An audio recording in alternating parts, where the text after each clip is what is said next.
You aced the certification exam, congratulations, but you can't pass a single interview. You know the theory, but you can't land the offer. It's not you, it's your strategy, and we're fixing it today. Hey, my name is Devon Morris, your effectiveness coach. Around here, we cut through the noise and focus on one thing, turning potential into performance in the real world. Before we dive in, make sure you like and subscribe and click those notifications. All right, let's get straight to it. You've studied the Scrum Guide, you memorized the events, the artifacts, the roles. You got the actual certification, and yet you're still bombing interviews. You leave feeling like you knew the answers, but somehow they just didn't land. Okay? Here's the unfiltered truth. Most new Scrum Masters fail interviews for the exact same three reasons. It is truly a predictable pattern. And today I'm going to show you what those failures are and exactly how you can pass instead. First, and the most common failure is giving textbook answers. See, the interviewer asks, what's the role of a Scrum Master? And you respond like you're reading from a glossary or the Scrum Guide. My role is to make sure the team follows the Scrum framework and remove impediments. Let me be really blunt with you. Let me be honest. That is a failing answer. Why? Because that's not leadership. That's parroting. That's copying, right? It proves that you can actually memorize something, not that you can apply it, adapt it, or create value from it. See, the hiring manager isn't looking for a walking dictionary. They're looking for a facilitator of outcomes. See, the fix is to frame every single answer in terms of impact. Okay. Let's take the daily stand up as from a textbook candidate perspective. I make sure everybody attends the daily stand ups. That's a task. That's all it is a task. A top tier candidate would say something like, I have shown the developers how to use the daily stand-ups to synchronize their real-time work, which protects our sprint goal and increases our delivery consistency.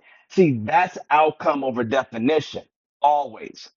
The second failure is being obsessed with process instead of business value. See, interviewers don't really care if you can recite the sprint cycle, how it actually works from memory, right? They are paid to care about one thing and one thing only, results. They want to know if you can help them and their teams deliver value faster and faster and better, right?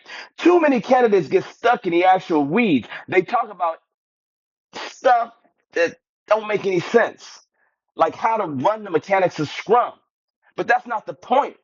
The process is just a vehicle. The value is the destination.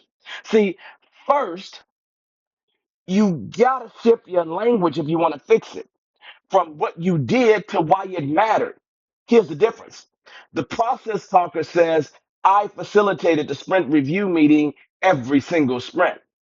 The value driven professional says, I transformed our sprint reviews from a demo to a strategic feedback session with stakeholders, which helped us validate our work and pivot our backlog based on real market data. See, one describes a meeting, the other describes a business critical function. See, that's how you actually get hired. The third one, and the absolute worst mistake is to talk hypothetically, right? When an interviewer asks you, tell me about a time you handle conflict on a team. The weakest possible answer starts with the word if. As soon as they hear the word if, they mentally check out. Why do you ask? Because they aren't looking for a theorist. They're looking for hiring someone to solve real, messy human problems, right?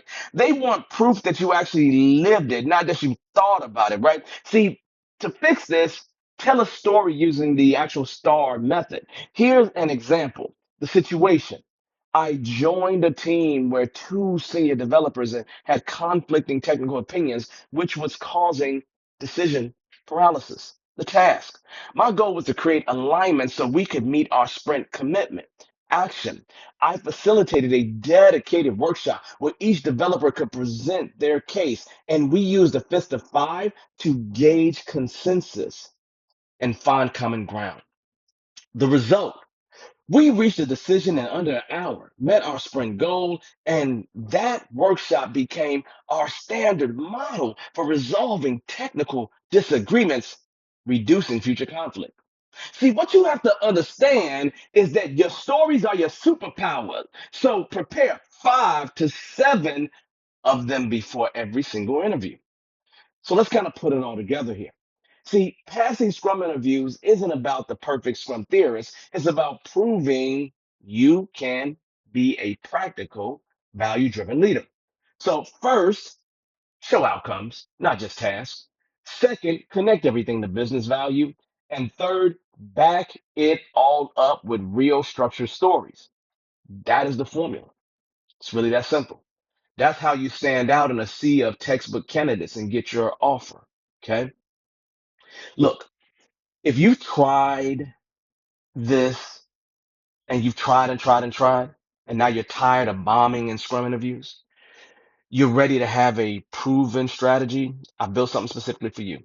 Inside my flagship course, Dominate Your Scrum Career, there's an entire interview readiness module that gives you the keys to the kingdom. It includes my proven interview framework for any agile role, the exact Scrum specific questions that hiring managers love to ask, and the plug and play story templates so you never sound unprepared or hypothetical again. If you want to go in and not be nervous and uncertain and turn that into being confident and hired, the path is waiting for you. Okay.